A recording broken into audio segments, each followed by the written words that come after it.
જેના પરમ સૌભાગ્ય હોય ને એ જ યમુનાજીના ગુણગાન કરી શકે. ગમે તેના મુખમાં યમુનાજીનું નામ આવી ન શકે. ભગવાનનું નામ લઈ લેવું બહુ સહેલું છે, પણ શ્રી વલ્લભ અને શ્રી યમુનાજીના નામ તો સૌભાગ્યશાળીની જીવા પર આવે. પ્રભુને જાણી લેવા બહુ સહેલા છે, એનું સામર્થ્ય, એનું રૂપ. દયાભાઈ પણ કહે, જગત જપે નૃપ નામ રહ્યો જ સગળે ફેરી.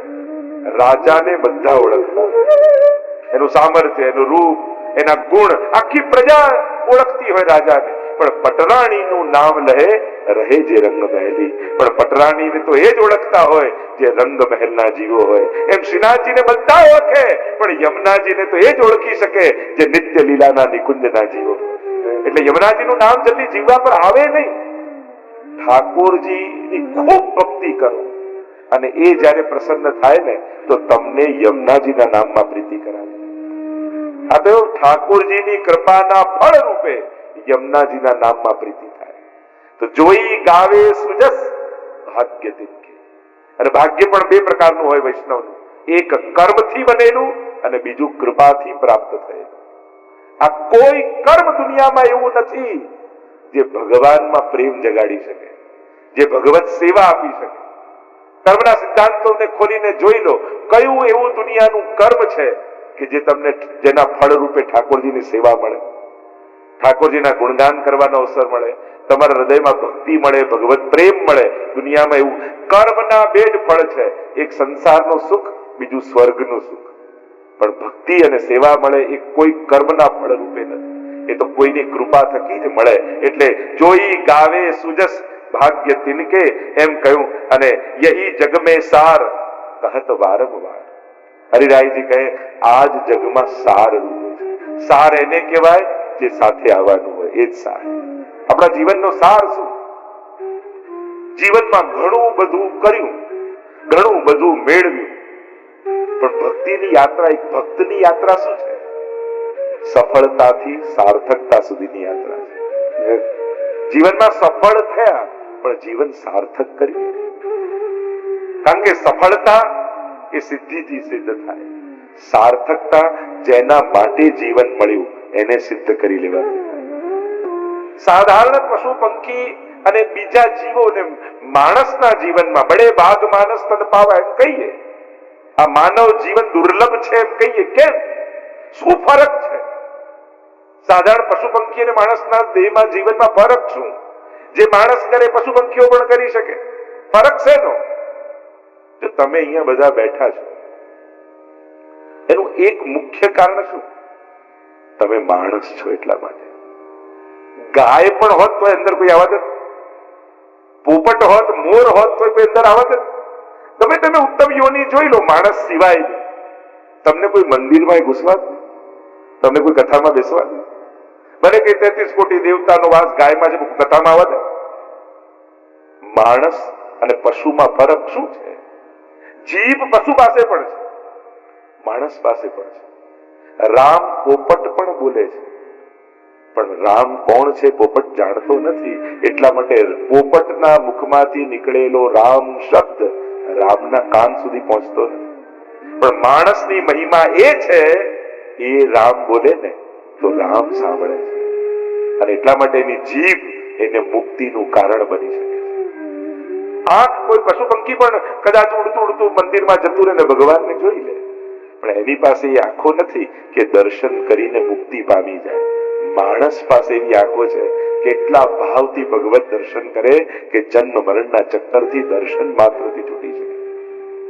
કાન પશુ પંખી પાસે પણ છે, પણ માણસ પાસે એવા કાન છે એનાથી કથા સાંભળી જન્મ મરણના ચક્કરથી છૂટી શકે છે. એટલે કે માણસની દરેક ઇન્દ્રિયો એના મુક્તિનું કારણ બની શકે એવું શરીર માણસ પાસે છે. એટલે સફળતા આંખ દૂરનું ચોખ્ખું જોઈ લે, આંખની સફળતા. પણ આંખ ભગવાનના દર્શન કરી લે એની સાર્થકતા કહેવાય. કાન સ્પષ્ટ કોઈનું સાંભળે એ સફળતા, પણ આ કાન કથાને સાંભળી મુક્તિ પમાવી દે એ કાનની સાર્થકતા કહેવાય. જીવવા ચોખ્ખું સ્પષ્ટ સારું બોલે એ સફળતા, પણ આ જીવવામાં ભગવત નામ નીકળે એની સાર્થકતા છે. એટલે આપણે સફળતામાંથી સાર્થકતાને સિદ્ધ કરવાનો. યે જગ મેં સાર. સાર એને કહેવાય જે તારવા માટે સમર્થ હોય. એવું શું ભેગું કર્યું કે જેનાથી હું તરી જાઉં? ઘણી વાર તો આપણને એમ થાય કે દુનિયા આખી જીવન મહેનત કરી, ઘસાઈ, બધું કરી, જે ભેગું કર્યું અને એ મૂકી જઈએ અને લોકો મોજ મજામાં વાપરી નાખે તો આપણને એમ થાય કે આપણી જિંદગીની આ દશા થઈ. કારણ કે આપણા કર્મો, આપણું બિઝનેસ, આપણું કામ, ફળ શું તો કે એનું ધન, અને એ ધન આપણા મુક્તિનું કારણ ન બની શક્યું અને લોકોની મોજ મજામાં ખર્ચાઈ ગયું તો આપણું જીવન કોઈએ વેડફી નાખ્યું એમ કહેવાય. એની સાર્થકતા શું તો કે જે મળ્યું એને કાંઈક મુક્તિનું કારણ બનાવ્યું. કોઈ સત્કર્મ, કોઈ સેવા, કોઈ કથા, કોઈ મંદિર, કોઈ સ્કૂલ, કોઈ ક્યાંક આપણા પરિશ્રમના ફળને સત્કર્મમાં પ્રયુક્ત કર્યું કે નહીં? અને તો જ આપણી ચતુરાઈ કહેવાય કે પ્રાપ્ત કર્યું એ આપણી મુક્તિનું કારણ બને. તમે પથ્થર બાંધીને કૂદ્યા પાણીમાં કે લાઈફ સેવિંગ જેકેટ બાંધીને કૂદ્યા, એ આપણે નક્કી કરો. ભવસાગરમાં પડ્યા તો છીએ. યહી જગ મેં સાર કહત વારંવાર. હરિરાયજી કહે વારંવાર બધા આપણને સમજાવે છે હજી પ્રભુને ભજી લે, અને હવે નહીં તો ક્યારે? કોઈ કે હમણાં બધું સેટ થાય ને ગોઠવાય ના થાય, ક્યારે? એક ખાસ કહે, કોઈ વૈષ્ણવનું ઘર ઠાકોરજી વગર ન હોવું. ભલે પુષ્ટાવતા નહીં, પ્રભુને તો પધરાવો. જેને ઘર આપ્યું છે એ જ ઘરમાં ન હોય તો એને વૈષ્ણવનું ઘર કેમ કહી શકાય? જે બે ટંક પેટ ભરીને જમાડતો હોય એના માટે ઘરમાં કટોરી મિશ્રી ન હોય તો આપણી જાતને આપણે વૈષ્ણવ કેમ કહી શકીએ? જે 24 કલાક દિવસમાં આપણને આપે છે એને અડધું કલાકે ન આપી શકીએ તો આપણી જાતને વૈષ્ણવ કેમ કહીશું? વિચાર તો કરો. એને આપણું સુખ વિચારવામાં કોઈ કમી નથી રાખી. લોકો ફરિયાદ કરે કે મેં માંગ્યું એ ન મળ્યું. સાવ ખોટી વાત. તમે માંગ્યું એ નથી મળ્યું, તમે વિચાર્યું એટલું જ ભગવાને નથી આપ્યું. તમે વિચાર્યું એ નહોતું એવું ભગવાને આપ્યું છે. યાદ કરો તમારે 25-30 વર્ષ 40 વર્ષ પહેલાના દિવસો. કલ્પના કરી હતી કે આવી લાઈફસ્ટાઈલ તમે જીવશો, આવા ઘરમાં, આવા ગાડીમાં, આવા સ્વજનમાં, આવા સુખ વચ્ચે તમે રહેશો? સાવ ખોટું નથી કે મેં માંગ્યું એ નથી આપ્યું. તમને એ સમયે કલ્પના કરતા ડર લાગતો હતો એવું જીવન ભગવાને તમને આપ્યું છે, અને એટલા માટે એનો સતત આભાર માનજો.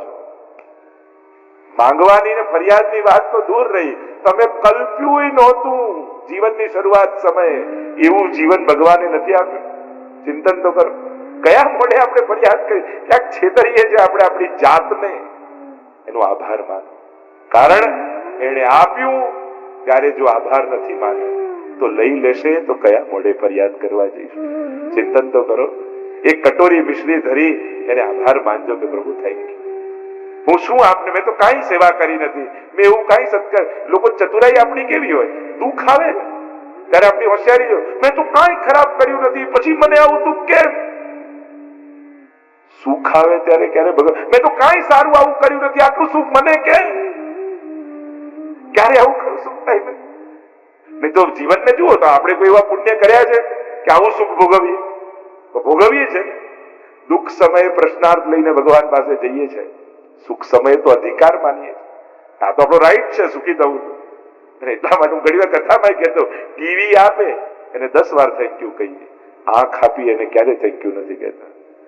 કાર આપે 100 વાર થેન્ક યુ કહીએ, હાથ પગ આપે એને ક્યારે થેન્ક યુ નથી કહેતા. જમવા બોલાવે એને થેન્ક યુ કહીને આપીએ, પણ જેને ભૂખ આપી એને ક્યારે થેન્ક યુ નથી કહેતા. જે ઘરમાં 2 દિવસ રાખે, મહેમાન બનીને જાઓ ને સારા પલંગમાં સૂતા હો તો એને 10 વાર થેન્ક યુ કહીને આપો. જેને ઊંઘ આપી એને ક્યારે થેન્ક યુ નથી કહેતા. વિચાર કરજો. જેને સારી વ્યવસ્થા આપી એનો આભાર માનો છો, તો જેને જીવન આપ્યું એનો તો ક્યારેક આભાર માનો. ક્યારેક તો એને થેન્ક યુ કહો કે પ્રભુ તારા ખૂબ ઉપકાર છે. તો યહી જગ મેં સાર કહત વારંવાર. વારંવાર આચાર્યો, ભગવદીઓ, વૈષ્ણવ આપણને ચેતન. એક વસ્તુ યાદ રાખજો, ઠાકોરજી સીધા ક્યારે નહીં, પણ ક્યાંક ને ક્યાંક કોઈની જીભ પર બેસીને ઘણી વાર કહી જાય. એ આપણી હોશિયારી જોઈએ કે હમણાં આ વ્યક્તિ નથી બોલ્યો, ઠાકોરજી મને કોઈ ઈશારો કરી રહ્યા છે. એ સમજદારી આપણી જોઈએ. નહીં તો આ મને આવું કહે નહીં, ચોક્કસ ઠાકોરજી આની જીભ પર બેસીને મને કંઈક સંકેત કરી રહ્યા છે. એ હોશિયારી આપણી હોવી જોઈએ કે સમજી જઈએ કે ભગવાન કોઈ ઈશારો કરી રહ્યો છે. કહત વારંવાર વારંવાર અજહુ ચેત હેત કરીને સો ये बारू की भी રેતીનો ઢગલો છે આ પકડીને આમ જેમ બ્રાહ્મણો સંકલ્પ કરાવે ને આપણે હાથમાં જળ હોય અને મંત્ર બોલે ત્યાં સુધી તો હાથમાં પાણી ખતમ જ થઈ ગયું હોય, ચોખ્ખા જ રહ્યા હોય. એ ક્યારે સરી જાય ખબર જ ન પડે. જીવન પણ આમ જ ન જતું રહ્યું. 40 ગયા, 50 ગયા, 60 થઈ ગયા, એમ તકો થઈ ગયા, આટલા બધા થઈ ગયા, ક્યાં સમય ગયો ખબર જ ન પડી. ક્યાં જીવન સરી જાય અને બધાનો જવાનો છે. આ વ્યવસ્થા તો બધા જ માટે સરખી જ છે. જીવનને એટલે જ કહીએ ને, મૃત્યુને મારી શકાતો નથી, મૃત્યુને કેવલ સુધારી શકાય છે. જીવનને રોકી શકાતું નથી, એનો કેવલ સદુપયોગ કરી શકાય છે. અને એટલા માટે બધું સાથે સાથે જ થાય. એક પછી એક આવું કાંઈ થતું નથી. મોડા પડી જવાય. તકો ને અવસરો ગોતીને ભક્તિ કરી લેવાની. આપણા ઘરમાં પ્રભુ બિરાજે, પ્રભુની ભક્તિ થાય, એનો આભાર અને ઉપકાર મનાય. કહત વારંવાર આપણને લોકો ચેતવે છે કે હજુ સમજી જા. અને ક્યારે કરશો? ગામના લોકો ભેગા મળીને ઘરે આવીને કહેશે કે હવે તું કર, અમે તને હેરાન નહીં કરી, પછી કરીશું. ક્યારે? પ્રભુએ અનુકૂળ સંજોગો આપ્યા હોય ને તો સમજી જવું કે ઠાકોરજી ઈચ્છે છે કે હવે તું કર. પ્રભુ કાંઈ ને કાંઈક એવા સંકેતો કરીને આપણને ક્યાંક ઈશારો કરતા હોય છે કે હવે તક છે, હવે મોકો છે, હવે તરી જા. કહત વારંવાર કયું સબન કે આધાર અને ધન નિર્ધન કે બધાના આધાર છે. એવું પકડો જે તારવામાં સમર્થ હોય. આપણે હંમેશા એવું પકડી રાખીએ છીએ જે પોતે ડૂબતું હોય ને આપણને ડૂબાડી દે. એવું જીવનમાં શું પકડી રાખ્યું છે કે તમને ભરોસો છે? કોઈ એક મંત્ર, કોઈ એક ગુરુ, કોઈ એક ગ્રંથ, કોઈ એક સ્વરૂપ, કોઈ એક મંદિર, કોઈ એક સ્થાન, કોઈ એવી એક નાનકડી બાબત કે કોઈ તત્વ એવું પકડ્યું છે જીવનમાં કે તમને એમ લાગે કે જયારે જીવનમાં એવો સમય આવશે કે હવે તો બધું ખતમ, ક્યાંય કોઈ મારો સહારો નથી, અને ત્યારે એ તત્વને યાદ કરો ને પુકારો અને એ તમને ઉગારી લે. એવું કોઈ તત્વ તમારા જીવનમાં ખરું? ઘણી વાર પ્રસંગ કહેતા હોય કે એક ગાય જંગલમાં ચરવા ગઈ અને ગોવાળીઓ બધી ગાયોને લઈ ગયો અને પાછી લઈને આવ્યો. સાંજનો ટાઈમ ને એક ગાય છૂટી પડી ગઈ અને ગાય છૂટી પડી ગઈ. રાતનો સમય થઈ ગયો. ડરવા લાગી ગાય કે હમણાં કોઈ સિંહ કે કોઈ આવશે મારી. એટલામાં એક સિંહે જોઈ ગાયને એકલી અટુલી જંગલમાં, એની પાછળ મારવા માટે દોડ્યો. ગાય ગભરાઈને આગળ દોડ. આજે હું ગઈ અને પ્રાણ બચાવવા માટે ભાગતી એક કાદવનું ખાબોચિયું હતું, કુંડ જેવું હતું, કૂદી ગઈ દલદલમાં. અને સિંહને પણ એને મારવાની ખાવાની એટલી તત્પરતા, એ કૂદી ગયો દલદલ અને બંને ખૂપાવાના. ગભરાય છે સિંહ, મરી જઈશું, કોઈ બચાવે. અને એને જોયું તો ગાય શાંતિથી ઊભી છે. અરે તને મરવાનો ડર નથી લાગતો? હું ડૂબી રહ્યો છું, તું ડૂબી રહી છે. હું આ જંગલનો રાજા, આટલો શક્તિશાળી, મને ડર ને તું નિર્ભય કેમ? ત્યારે ગાયે કહ્યું કે હું કોઈ ગોવાળિયાની ગાય છું, મારો કોઈ માલિક છે, અને હમણાં થોડી વાર જે પોતાના આંગણામાં મને જોશે નહીં ને તો મને શોધવા નીકળશે. અને મને ભરોસો છે જેનો મેં આધાર લીધો છે એ મને ડૂબવા નહીં દે. ડૂબતા પહેલા મને બહાર કાઢીને લઈ જશે. એટલામાં ગોવાળીઓ ગોતતો જંગલમાં આવ્યો. ગાયના નામનો પુકાર કરતો શોધે, જુએ તો ગાય ડૂબી રહી છે. ફંદો તૈયાર કરીને નાખ્યો ગળામાં, ખેંચીને બહાર લઈ ગયો. સિંહ ડૂબીને મરી ગયો, ગાય બચી ગઈ. મારો પ્રશ્ન એ છે, તમારા જીવનમાં એ ગોવાળીઓ કોણ? કોઈ એક મંત્ર, કોઈ એક સ્વરૂપ, કોઈ એક ગ્રંથ, કોઈ એક એવું તત્વ કરું? ક્યાંક કોઈ એવી અલૌકિક તત્વમાં એવી શ્રદ્ધા ખરી કે જ્યારે આવો વિપરીત સંજોગ આવે ત્યારે તત્વને યાદ કરો અને એ તમને ઉગાડીને લે. સબન કે આધાર ધન નિર્ધન કે. ધનવાનનું ધન નહીં, કારણ કે એને તેમ થાય કે બે ભલે ને ગયા. નિર્ધન જેની પાસે ઓછા હોય ને એના માટે એક રૂપિયો પણ બહુ કિંમતી હોય. તો યમુનાજીનું નામ ભક્ત માટે નિર્ધનનું ધન છે. એક નામ એના માટે બહુ કિંમતી હોય. અને આપણને છે ને સંખ્યાબળની મહત્તા ખબર છે. 1,00,000 વાર જાપ કર્યા, 11 માળા કરી, 25 માળા કરી, 100 માળા કરી, પણ નામનો મહિમા ખબર નથી.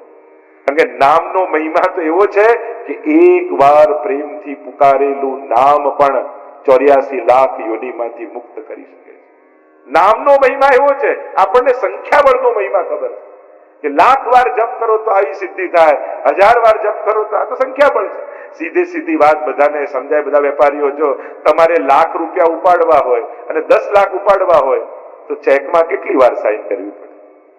100 ઉપાડવા હોય, લાખ ઉપાડવા હોય અને 10 લાખ ઉપાડવા હોય તો 100 માં 1 વાર, 10,000 માં 10 વાર, લાખમાં 10 લાખમાં 10 વાર, આવું હોય.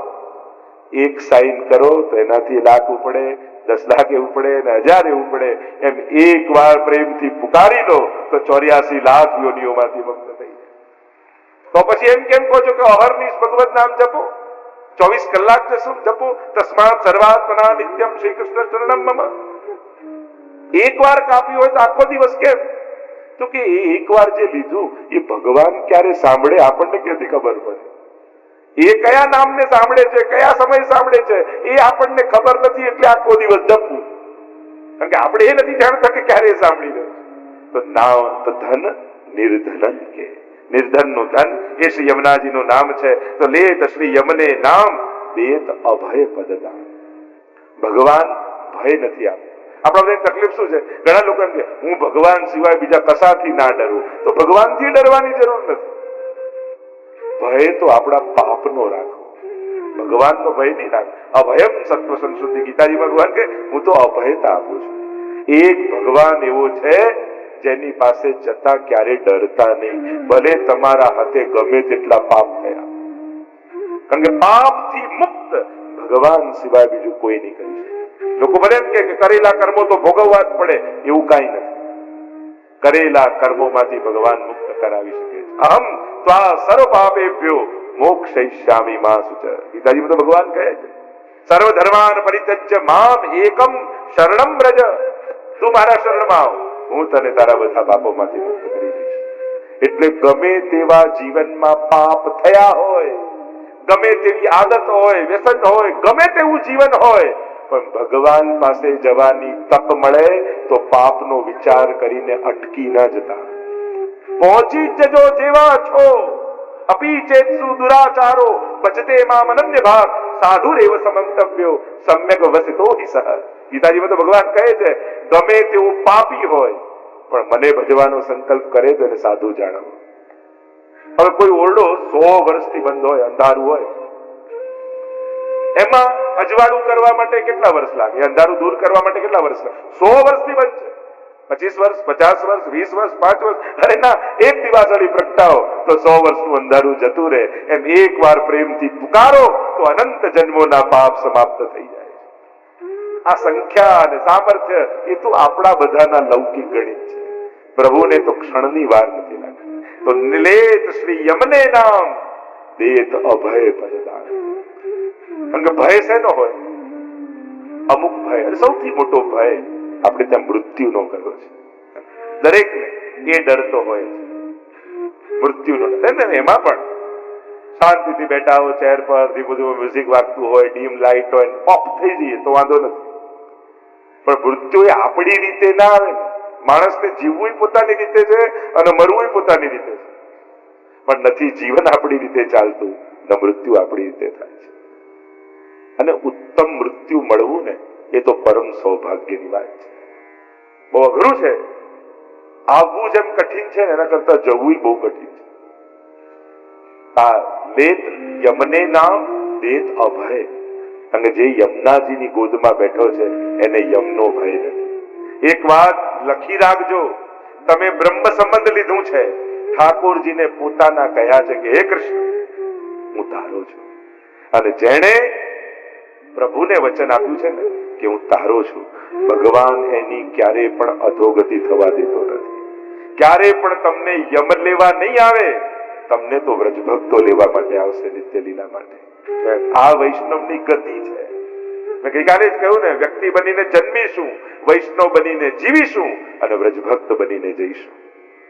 અષ્ટસખાઓના જીવન ચરિત્રમાં તમે જુઓ, છેલ્લે જયારે લીલામાં પધારતા હોય ને ગુસાઈજી પૂછે, સુરદાસ चित्त की वृत्ति कहाँ है? कुमनदास चित्त की वृत्ति कहाँ है?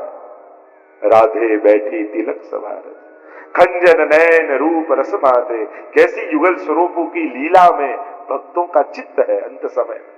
तो अंते मती ભગવાનમાં રહેવી એ બહુ મોટી વાત છે.